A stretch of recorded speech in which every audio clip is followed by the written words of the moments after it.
Gabriel Tallent's My Absolute Darling Fourth Estate £12.99 has the word masterpiece emblazoned on the cover, alongside quotes from several famous authors telling us how brilliant it is. It can be difficult to see through this hype and find the true novel, but let's try.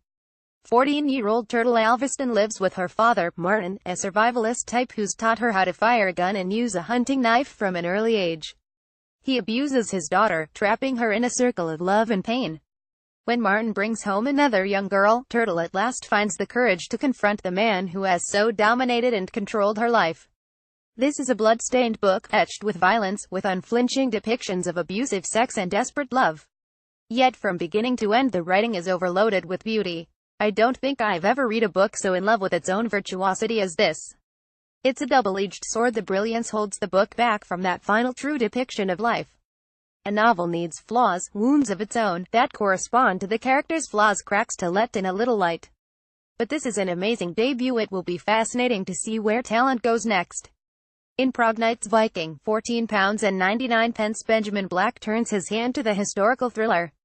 In 1599 a young doctor called Christian Stern arrives in Prague, hoping to make his fortune. Instead, he discovers the body of a young woman, her throat slit. The victim is none other than the emperor's mistress.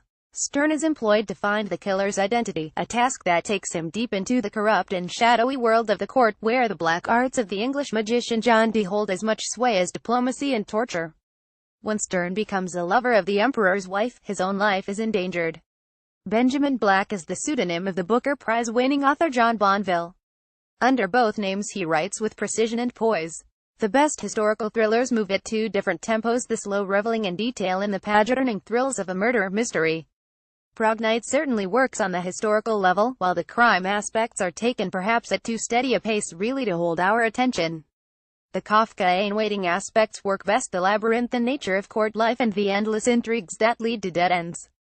In Codename Villanelle John Murray, £14.99, Luke Gennings pits a heartless female assassin against a doughty but dogged MI5 agent called Eve Poulastri. The two battle it out at a distance, one following a few steps behind the other, seeking clues at a series of killing sites. It reads a little like Terry Hias' I Am Pilgrim in miniature.